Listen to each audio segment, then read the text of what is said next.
Dinosaur के पृथ्वी पर आने से करोड़ों साल पहले जीवन पहले ही समुद्र में फल फूल रहा था। समुद्र की तलहटी पर ट्राइलोबाइट्स रेंगते हुए समुद्र के असली राजा बने हुए थे। लेकिन वे अकेले नहीं थे, एक अजीब और डरावना शिकारी भी था। एनोमालोकारिस बड़ी आंखों वाला और पंजेदार हाथों के साथ अपने शिकार का पीछा करता हुआ कुछ समय बाद समुद्रों में आया। डंक्लियोस्टियस लगभग 30 फीट लंबी कवचधारी मछली जिसके जबड़े किसी भी चीज को तोड़ डालते थे और हर जगह तैर रहे थे। एम्बोनाइट्स सर्पिल खोल वाले जी पर अपना दबदबा जमाने वालों में था डाइमेट्रोडोन, जिसकी पीठ पर खड़ा विशाल सैल सूरज की गर्मी सोखता था। लेकिन असली शिकारी थे गार्गोनोप्सिड, तेज और निर्दयी, जिनके लंबे दांत किसी भी शिकार को चीर डालते थे। और नदियों में छिपा रहता था मास्टोडोनोसोरस, आधा मेंढक और आधा मगर। गहरे समुद्रों में राज था तैरते हुए तेज इक्लियोफिश यानी डॉल्फिन जैसे शिकारी। शांत लहरों के बीच थे लंबी गर्दन वाले प्लेसियोसोर्स और समुद्र की गहराइयों से उठता था विशालकाय मोसासोर्स। बड़ा शिकारी की बस से भी लंबा था। आकाश पर उड़ान भरते थे, जिनमें से सबसे विशाल जल ओकार्ड्स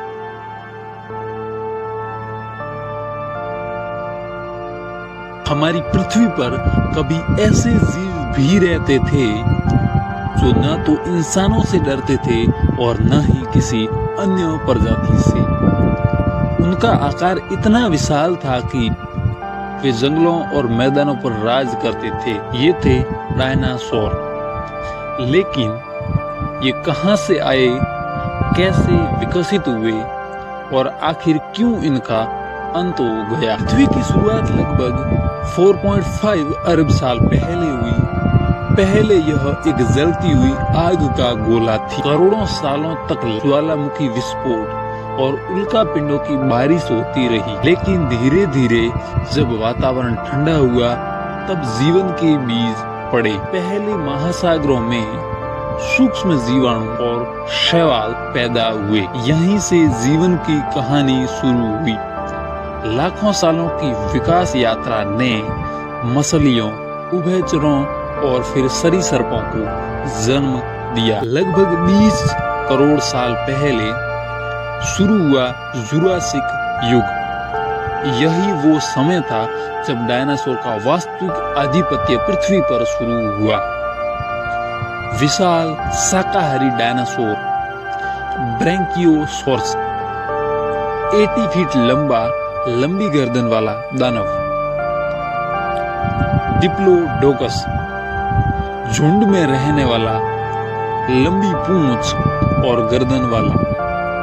भयानक मांसाहारी डायनासोर एलोसोरस, तेज दांतों वाला खतरनाक शिकारी। बाद में टायनोसोरस रेक्स, जिसे डायनासोर का राजा कहा गया। इसी दौर में पहले पक्षियों की उत्पत्ति भी हुई। माना जाता है कि कुछ छोटे डायनासोर ही धीरे धीरे विकसित होकर पक्षियों में बदल गए। जुरासिक के बाद आया क्रिटेशियस युग। इस समय तक डायनासोर पृथ्वी पर पूरी तरह हावी हो चुके थे। जंगलों, मैदानों और तटों पर हर जगह उनका राज था। कुछ खास डायनासोर इस दौर में भी उभरे। ट्राइसेराटोपस, 3 सींग वाला शाकाहारी योद्धा।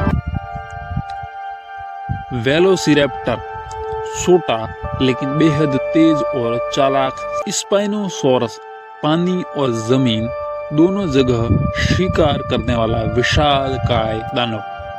डायनासोर की प्रजातियां सैकड़ों में थीं और वे पूरी खाद्य श्रृंखला पर नियंत्रण रखते थे। लेकिन कोई भी साम्राज्य हमेशा के लिए नहीं टिकता। लगभग 6.5 करोड़ साल पहले अचानक सब बदल गया। वैज्ञानिक मानते हैं कि मेक्सिको के पास 10 किलोमीटर चौड़ा एक विशाल उल्कापिंड पृथ्वी से टकराया।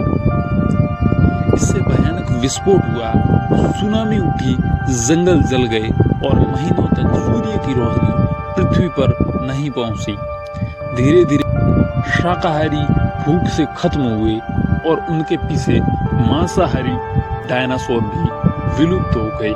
डायनासोर का अंत हो गया, लेकिन उनकी कहानी खत्म नहीं हुई। छोटे डायनासोर पक्षियों के रूप में आज भी हमारे बीच मौजूद है। आज हम मुर्गी, कबूतर या शतुरमुर्ग को देखें तो असल में हम डायनासोर के संतानों को देख रहे होते हैं। डायनासोर हमें सिखाते हैं कि चाहे शक्ति कितनी भी हो, प्रकृति के सामने टिकना आसान नहीं और विकास का सफर रुकता नहीं। तो ये थी डायनासोर की कहानी। जब डायनासोर विलुप्त हुए तब धरती पर एक नया युग शुरू हुआ, स्तनधारियों का युग। बर्फीली धरती पर घूमते थे बालों से ढके हुए ऊन वाले मैमथ, जिनके विशाल दांत बर्फ को चीरते चले जाते थे।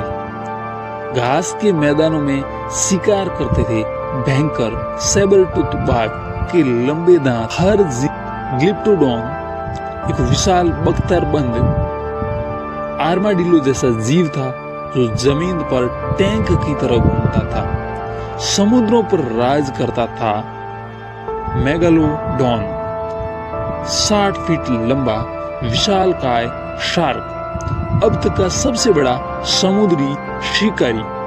और जंगलों में दिखते थे विशाल ग्राउंड स्लॉथ जो अपने पिछले पैरों पर खड़े होकर पेड़ों की ऊंची शाखाओं से पत्तियां तोड़ते। ट्राइलोबाइट्स से लेकर मैमथ तक, समुद्री राक्षसों से लेकर आकाश के दिग्गजों तक, हर युग में धरती पर एक से बढ़कर एक प्राणी राज करते रहे।